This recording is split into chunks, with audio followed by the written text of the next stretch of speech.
August 7 அன்னைக்கு single books வந்து X அப்ளிகேஷன்ல வந்து ஒரு 3 வாழைப்பழம் அனுப்புறாரு கைஸ். அதே வருஷத்துல செப்டம்பர் 7 நானோ பனானோ ஒரு மூவி ஏஐ டீச்சர் லான்ச் பண்றாங்க. அதுல போய் பார்த்தா என்ன பார்த்தா எப்படி இருக்குது? அலங்காரமா இருக்குதா ப்ரோ? ஒரு அளவுக்கு தான் ப்ரோ. என்னடா தெரியாம coding கத்துக்கிட்டு அது எப்படி லான்ச் பண்ணணும் தெளிவா சொல்றேன். அதுல போட்டோஷாப்பே பொட்டி போட்ட மாதிரி இருக்கும். நீங்க பாத்தீங்கன்னா நான் யூடியூப் தம்ப்நெயில்ல கூட அந்த நானோ போனா வச்சுதான் தம்ப்நெயில கிரியேட் பண்ணுவேன். அது தம்ப்நெயில் கிரியேட் பண்ணுங்க, பேக்ரவுண்ட் சேஞ்ச் பண்ணிக்கலாம், ஏன் நம்ம ட்ரெஸ் கலர் கூட சேஞ்ச் பண்ணிக்கலாம்.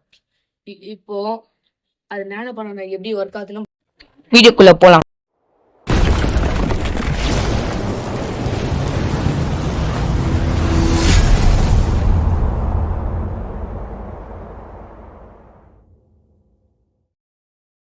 சரி, இப்போ கூகுளை ஓப்பன் பண்ணிட்டு அதில் கூகுள் சர்ச்சில் கூகுள் ஏஐ ஸ்டுடியோன்னு சர்ச் பண்ணுங்க.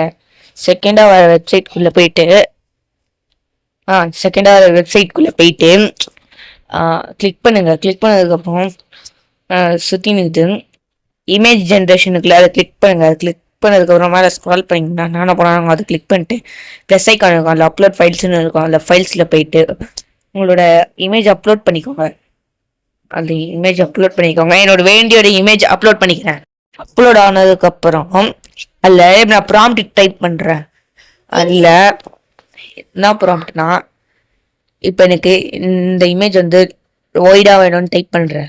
இப்போது this image long short image அப்படின்னு டைப் பண்ணி ரன்னு கொடுத்தா ரன் ஆகிடும், டக்குன்னு ஆகிடும். ஜெமினி மாதிரி இருக்காது, ஆனால் டக்குன்னு ஆகிடும். ரன்னு கொடுத்தேன். இப்போ இமேஜ் வந்துச்சான்னு பார்க்குறேன். இமேஜ் வந்துச்சு. ஆனால் எனக்கு டிஃப்ரென்ஸ் வந்த மாதிரி தெரியல. பார்க்க சேம் இமேஜ் மாதிரி தான் இருக்கு, டிஃப்ரெண்ட் வந்த மாதிரி தெரியலையே. சரி, இப்போ திரும்ப அதே ஃபோட்டோ அப்லோட் பண்ணதுக்கப்புறம் அப்லோட் ஆனதுக்கப்புறம் இப்போ எனக்கு பேக்ரவுண்டை சேஞ்ச் பண்ண திஸ் இமேஜ் சேஞ்ச் திஸ் பேக்ரவுண்ட்னு டைப் பண்ணுறேன். Change this background add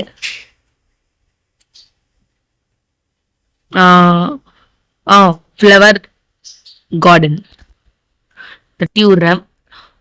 generate ஆகி வந்துடும். திங்கின் காட்டுதுல ஜென்ரேட் ஆகிடும் ஃபாஸ்ட்டாக. வந்துடுச்சுன்னு நினைக்கிறேன். ஃபாஸ்ட் ஆயிடுச்சு வந்துடுச்சு. பார்த்தீங்களா, ஒரு செகண்ட் கூட ஏஐ மாதிரி தெரியாது. ஆனால் அந்த லோகோ தவிர ஏஐ நிறைய பேர் கண்டுபிடிச்சிருவாங்க, ஆனால் ஏஐ மாதிரி தெரியாது. திரும்ப அந்த ஃபோட்டோ அப்லோட் பண்ணிட்டு இந்த ஃபோட்டோவை சேவ் பண்ணிக்கிறேன். சேவ் பண்ணதுக்கப்புறம் டவுன்லோட் ஃபைல்ஸும் காட்டுது. இப்போ அந்த ஃபோட்டோ அப்லோட் பண்ணிட்டு இப்போ ஷர்ட்டை சேஞ்ச் பண்ண போகிறேன். change this shirt color add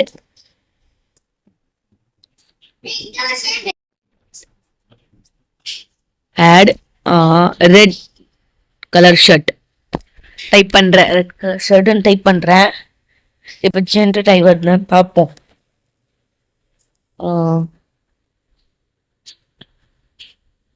generate ஆகுது.